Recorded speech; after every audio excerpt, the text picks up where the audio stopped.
नमस्कार, मी संभाजी पाटील, बेडग 108 पंचायत समिती गणातील महाविकास आघाडीचा काँग्रेस पक्षाचा उमेदवार.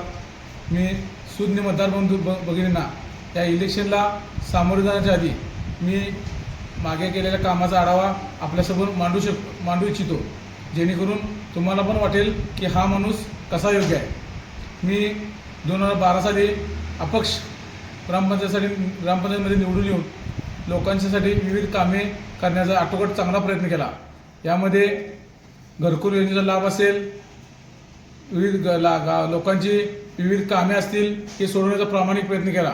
मी आमच्या सिद्धिविनायक सेवाभावी संस्थेच्या माध्यमातून 2014 साली आपल्या सांगली जिल्ह्यात कुठेही न होणारी इतकी भव्य दिव्य अशी सांस्कृतिक, सामाजिक, धार्मिक, भावनिक ऐक्याचं प्रतीक असलेलं एक शिवजयंती म्हणून बेडग गाव ओळखलं जातं.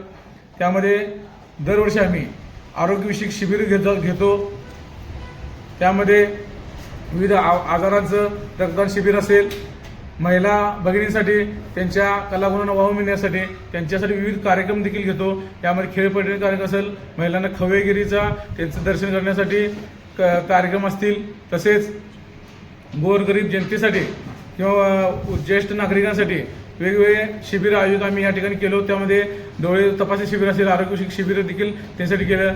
लोकांच्या शैक्षणिक विद्यार्थ्यांच्या शैक्षणिक बाबींसाठी देखील आम्ही चांगलं योगदान आमच्या संस्थेच्या माध्यमातून दिलं.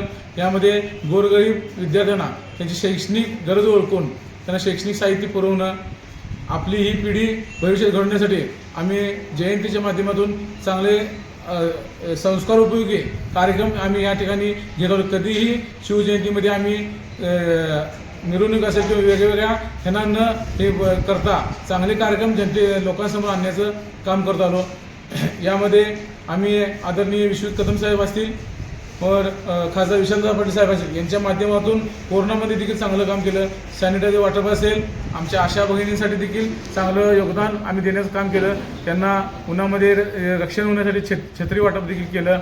वेगवेगळे कोरोनामध्ये साहित्य वाटप त्यांच्या माध्यमातून केलं. ज्यावेळी गावातील इतर नेते मंडळी कोरोनाच्या वेळी घरातून बाहेर देखील पडत होते, त्यावेळेला आम्ही धाडसानं आपल्या गावातील जनतेसाठी, आपल्या प्रभागातील जनतेसाठी उघडपणे कोरोनाला न भीता त्यांना सुविधा देण्याचा देखील आम्ही प्रामाणिक प्रयत्न.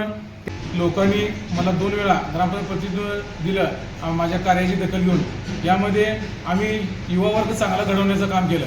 आम्ही शिवजयंती कधी डॉल्बी न वाजवता, त्यांना लोक धाबडदिंगा न करता चांगली शिवजयंती करून जेणेकरून आपला समाज चांगला घडेल याकडे प्रामुख्यानं लक्ष दिलं. त्यामध्ये भारतीय हॉस्पिटलच्या माध्यमातून देखील आम्ही बेडग व पशुतील रुग्णांना बिल माफ करणे, बिलामध्ये सूट देणे, यामध्ये जेणेकरून लोकांना गोरगरीब जनतेला वैयक्तिक लाभ होईल, त्यांची आर्थिक अडचण समजून यामध्ये देखील चांगला प्रयत्न केला. बेडग गाव हे कुस्तीगिरांचं गाव म्हणून ओळखलं जातं. यामध्ये कुस्तीपटूंना घडवण्यासाठी आम्ही शिवजयंतीच्या माध्यमातून जिल्हास्तरीय कुस्ती स्पर्धा देखील गेल्या वर्षी आयोजित केलं होतं व खेळाडूंना देखील आर्थिक मदत, जेणेकरून त्यांच्या कलागुणांना वाव मिळेल व चांगल्या राष्ट्रीय लेवलला, आंतरराष्ट्रीय लेवल खेळतील यासाठी देखील चांगलं प्रयत्न केलं. यामध्ये मी तुम्हाला असं आवाहन करतो की आता पंचायत समितीच्या माध्यमातून मी पंचायत समितीचा शैक्षणिक विभाग असेल, जेणेकरून आपली प्राथमिक शिक्षणाची पिढी चांगली घडेल. तसेच कृषी विभागातर्फे शेतकऱ्यांना कृषी विभागाचे वेगवेगळ्या निर्णय योजनांचा लाभ करून देता येईल यासाठी देखील प्रामाणिक प्रयत्न करण्याचा प्रयत्न करेल. पंचायत समितीच्या माध्यमातून आरोग्य विभाग असेल, इतर सर्व शासकीय विभाग असेल, यामधून गोरगरीब जनतेला, सर्वसामान्य जनतेला, शेतकऱ्यांना न्याय देण्याचा प्रामाणिक प्रयत्न करेल. यासाठी मी सर्व जनतेला असं आवाहन करतो की बेडग जिल्हा परिषद गटातील काँग्रेस पक्षाच्या दोन्ही पंचायत समितीच्या उमेदवारांना व वंचित आघाडीच्या जिल्हा परिषद उमेदवारांना आपण निवडून द्यावं असं मी तुम्हाला कळकळीचं आवाहन करतो, नम्र विनंती करतो.